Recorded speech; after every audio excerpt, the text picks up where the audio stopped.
수석입니다. 청와대 수석이 혹시 오신 줄 알고 온 줄 알고 오해하셨다면 죄송합니다. 제가 연구소에서 2년 전에 승진해서 제가 책임 연구원에서 수석 연구원이 됐습니다.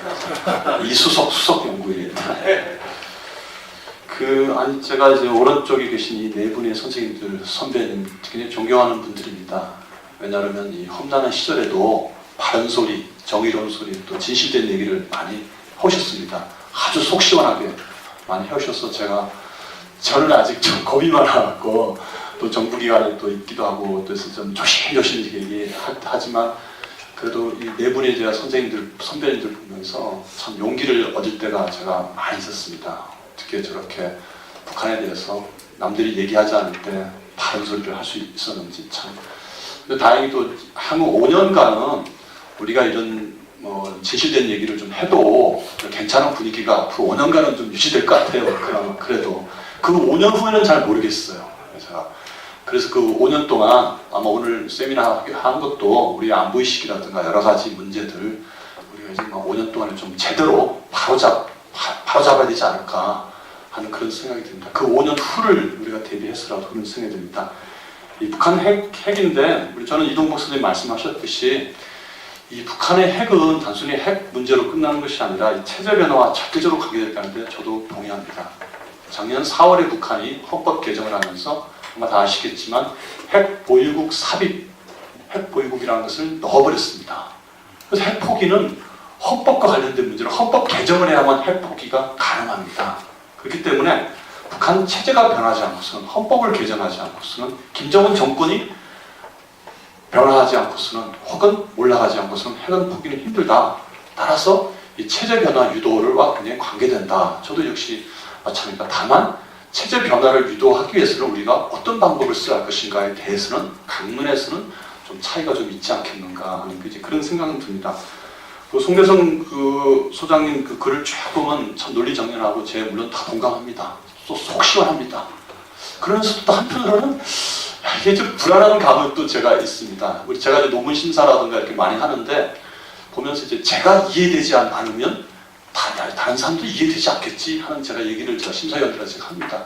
그러니까 이런 글이 제가 물론 크게 동조합니다. 심정적으로 동조하는데 한편으로 제 한 구석에는 불안한 생각이 있거든요.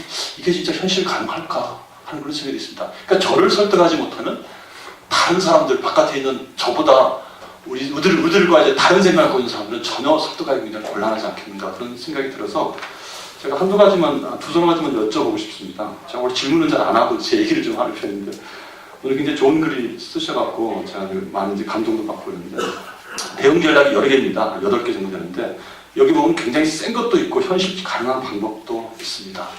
근데 보면 제가 우리 송 교수님 보시기에는 이걸 전부 다 선택해도 괜찮은 것 같기도 한데 이걸 다 쓰자는 것인지 아니면 어떤 것이 더 중요한 건지 8개 대안 중에서 어떤 게 더 중요한 건지 이걸 전부 다 쓰자는 건지 하는 제가 궁금증이 문득 들었습니다. 그 중에 비핵화 선언 폐기라든가 핵무기 개발 비핵화 선언 폐기는 저는 또 괜찮다고 보는데 핵무기 개발 같은 거는 우리가 쉽게 이 반대론자는 얘기하고 있잖아요. 우리가 경제 문제 있고 수출로 먹고 사는 국가인데 원자로 지금 수출을 못 가고 우리 5위입니다. 그걸로 우리가 엄청난 경제적 이 혜택도 보고 있는데 이걸 하는 순간 과연 우리 경제 문제, 증권 추락하고 경제를 제재 당했을 때 과거에서 브라질, 아르헨티나도 그랬고 남아공화국도 그렇고 핵을 포기하게 된 이유가 경제 문제가 굉장히 컸거든요.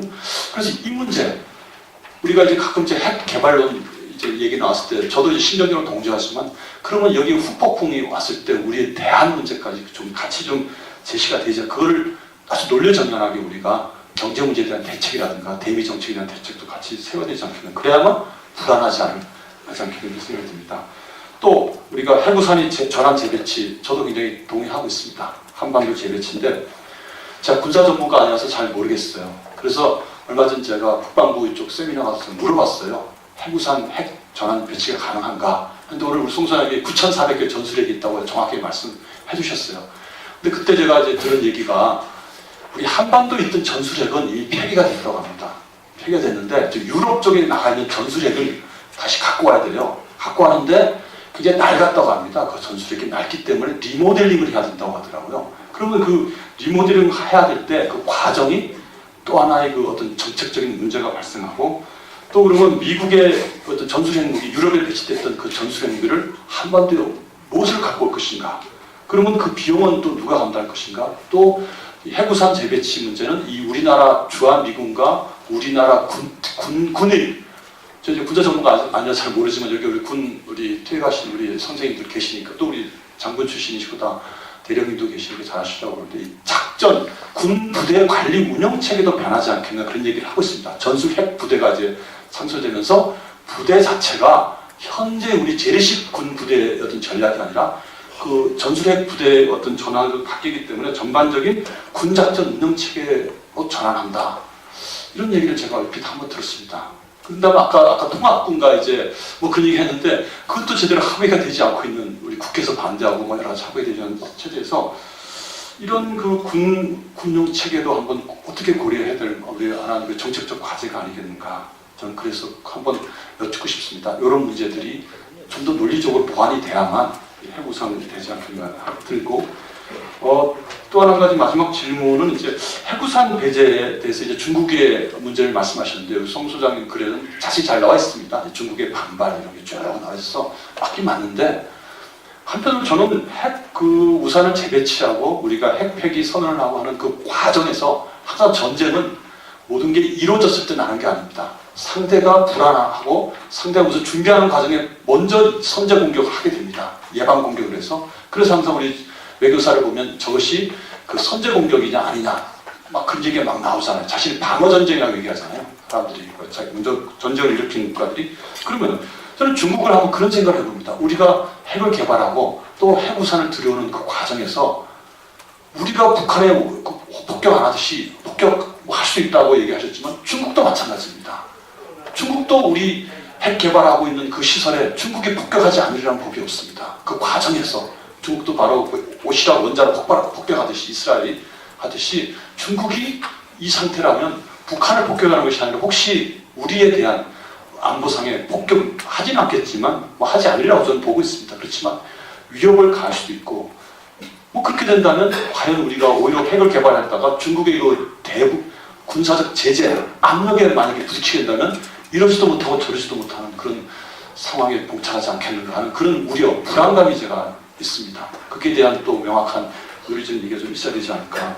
그럼 그게 우리가 확실한 대안이 쓰고 논리적인 논리가 쓴다면 우리가 당당하게 핵폐기 선언과 핵무장론을 저는 얘기할 수 있다고 저는 봅니다. 마지막으로 저는 아까 대응을 말씀하셨는데 결국 대응이라는 거는 뭐 스트라이크 공격이라든가 이런 거는 좀 힘들다고 보고 결국은 우리 송 소장님 말씀하셨듯이 고강도 대북 제재 이것이 일단 현실 가능합니다.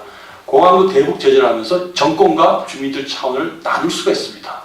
그래서 이제 김정은 정권이 돈줄을 아주 그 숨통을 그냥 확 그 쥐면서 그래서 김정은 정권이 김정은 그 측근들이 그 돈을 쓸 수 없는 돈을 만들게 해버립니다. 계좌 동결을 아예 그냥 다 해버리고 중국의 협조 안에 다 해버리면서 그렇게 된다면 이 측근들에게 나눠줄 충성의 비자금이 없게 된다면 이 곁에 있는 군부 고위 인사들이나 당뇨들 고위 인사들이 돌아서게 될 것이고 그렇게 된다면 두 가지 중에 하나겠죠. 개혁개방으로 방향을 전환하든가 아니면 이들이 반란이라든가 불만을 싹트게 만들고 그런 이제 고강도 대북 제재 정권에 대한 것이 있고 두 번째는 주민에 대한 제재입니다. 아까 송 소장님과 이동복 선생님께 잘 말씀하셨듯이 이런 고강도 대북 제재를 하다 보면 지금 어저께 쓰면 이 농담 비슷한 얘기 나오지 않습니까? 김정일이 왜 죽었는가? 바로 오이사 조치 때문이다. 오이사 조치로 모든 돈줄이 우리 한국에서 들어가는 돈줄이 끊기기 때문에 김정일이 중국을 1년에 3차례나 방중하면서 과로사했다. 뭐 이제 얘기까지 나옵니다. 그래서 북한 주민들의 불만이 폭증하게 되고 그래서 내부 사회가 정치적으로는 붕괴하지 않지만 경제 사회적으로 거의 이게 공식 경제가 붕괴되는 그런 상황. 그렇다면 주민들은 심리적으로 우리 한국을 지향하게 됐고 그때 우리가 조그만 걸 하나 착 터뜨리게 된다면 북한은 그야말로 이렇게 좀 무너질 상황. 그것이 저는 이중 트랙으로 정권과 주민에 대한 대응책을 앞으로 향후 5년간 우리 그래도 5년 정도 동안은 그래도 우리가 대북 정책을 할 수 있는 좋은 분위기가 형성될 것 같습니다. 그 5년 동안은 저는 이런 고강도 대북 제재와 정권과 주민에 대한 정책을 잘 한다면 어쩌면 통일을 수립할 수 있는 그런 이제 초석을 닦을 수 있는 5년간이 되고 또 우리처럼 여기 계시는 우리 선생님처럼 바른 생각, 진실을 얘기하는 그런 이제 물론 저도 조금 끼워주신다면 저도 같이 해서 5년간 우리가 기반을 닦을 수 있는 그런 시기가 되지 않겠는가 저는 그런 생각을 합니다. 네, 이상입니다. 감사합니다.